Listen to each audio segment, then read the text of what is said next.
बच्चों, जैसा कि आप लोग जानते हैं कि एससीईआरटी को बदल के एनसीईआरटी कर दिया गया है, जिसका क्लास 7 विज्ञान चैप्टर 1 आज पढ़ने वाले हैं, जिसका नाम है पादपों में पोषण। आज इसका हम क्वेश्चन आंसर करने वाले हैं। चलिए शुरू करते हैं। चलिए प्रश्न नंबर 1 क्या कह रहा है? जीवों को खाद की आवश्यकता क्यों होती है? खाद मतलब भोजन की आवश्यकता क्यों होती है? जीवों को अपनी वृद्धि एवं शरीर के रख रखाव के लिए खाद की आवश्यकता होती है। चलिए नेक्स्ट क्वेश्चन है, परजीवी एवं मृत जीवी में क्या अंतर है? परजीवी मतलब जो दूसरे पे आश्रित हो, मृत जीवी मतलब जो मर गया हो, उससे जो जीव भोजन तैयार करते हैं या भोजन ग्रहण करते हैं उसे मृत जीवी कहते हैं। चलिए परजीवी एवं मृत जीवी में अंतर निम्नलिखित है। परजीवी वे जीव जो परपोषी से अपना भोजन प्राप्त करते हैं उसे परजीवी कहते हैं। वे जीव जो मृत जीवों से अपना भोजन प्राप्त करते हैं उसे मृत जीवी कहते हैं। एग्जाम्पल के लिए कवक, फंजाई, मशरूम, ईटीसी और मृत जीवी में अमरवेल का पेड़, कीड़े इत्यादि, पेट के कीड़े इत्यादि। चलिए नेक्स्ट क्वेश्चन नंबर 3 का रहा है, आप पत्ती में मंड स्टार्च की उपस्थिति का परीक्षण कैसे करेंगे? पत्तियों में स्टार्च की उपस्थिति का परीक्षण आयोडीन परीक्षण द्वारा किया जा सकता है। हम पत्ती को अल्कोहल में उबालकर उसमें से क्लोरोफिल निकालते हैं और फिर उसमें आयोडीन के घोल के 2 बूंद डालते हैं तो उसका रंग नीला हो जाता है, जो स्टार्च की उपस्थिति को दर्शाता है। और ये क्रियाकलाप आपके बुक में भी दिया गया है, आप वहां से भी समझ सकते हैं। चलिए नेक्स्ट 4 नंबर क्वेश्चन।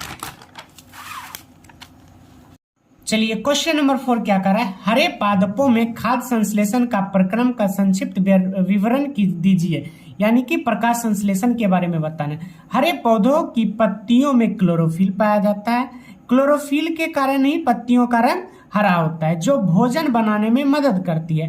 पत्तियां सूर्य के प्रकाश की उपस्थिति में भोजन बनाते हैं, यानी कि केवल सिर्फ दिन में ही प्रकाश संश्लेषण की क्रिया होती है, जिसके लिए CO2 और जल की आवश्यकता होती है। प्रकाश संश्लेषण का एक समीकरण होता है 6CO2 + 12H2O, सूर्य का प्रकाश बटे chlorophyll C6H12O6 + 6O2 + 6H2O। C6H12O6 glucose का सूत्र है, O2 ऑक्सीजन, H2O जल का हो गया और CO2 कार्बन डाइऑक्साइड का हो गया। चलिए नेक्स्ट क्वेश्चन, किसी प्रवाह चित्र की सहायता से दर्शाइए कि पादप भोजन के मूलभूत स्रोत हैं।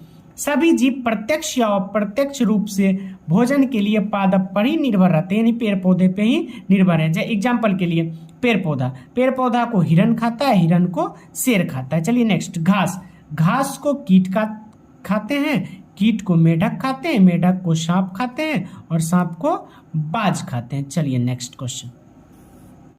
चलिए 6 नंबर क्वेश्चन, रिक्त स्थानों की पूर्ति कीजिए। क्योंकि हरे पादप अपना खाद्य स्वयं बनाते हैं, इसलिए उन्हें स्वपोषी कहते हैं।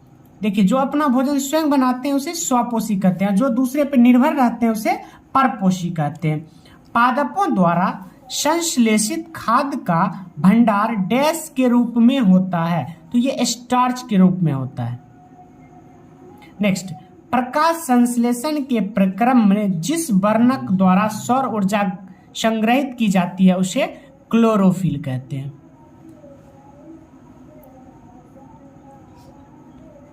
चलिए, प्रकाश संश्लेषण में पादप वायुमंडल से CO2 यानी कि कार्बन डाइऑक्साइड लेते हैं तथा O2 का उत्पादन करते हैं, यानी कि ऑक्सीजन बनाते हैं। चलिए नेक्स्ट क्वेश्चन, निम्न कथनों से संबंधित परिभाषिक शब्द बनाइए। यानी कि आपको क्वेश्चन दिया गया, उसका एक शब्दों में उत्तर देना है। एग्जाम्पल के लिए देखिए क्वेश्चन नंबर क, एक दुर्बल तने वाला परजीवी पादप, तो इसका उदाहरण हो जाएगा अमरवेल।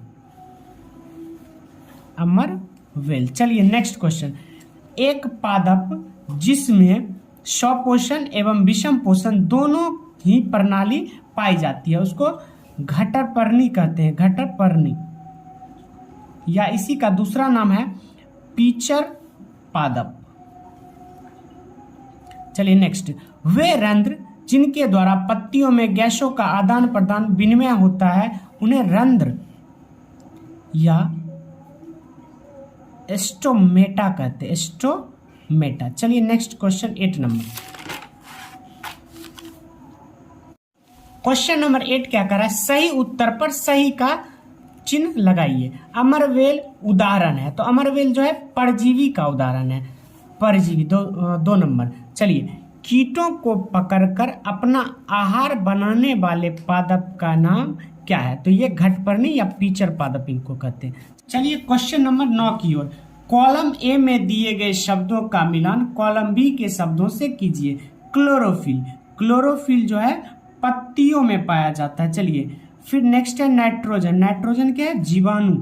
फिर अमरवेल, अमरवेल जो है परजीवी पादप है, अमरवेल जो है परजीवी पादप है। जंतु क्या होते हैं, परपोषित होते हैं, जंतु परपोषित होते हैं। और कीटभक्षी जो है घटपर्णी या पीचर पादप है। चलिए नेक्स्ट क्वेश्चन 11 नंबर क्या कह रहा है कि निम्न कथनों में से सत्य एवं असत्य कथनों का चयन कीजिए। प्रकाश संश्लेषण में कार्बन डाइऑक्साइड मुक्त होती है, तो नहीं, ये असत्य है।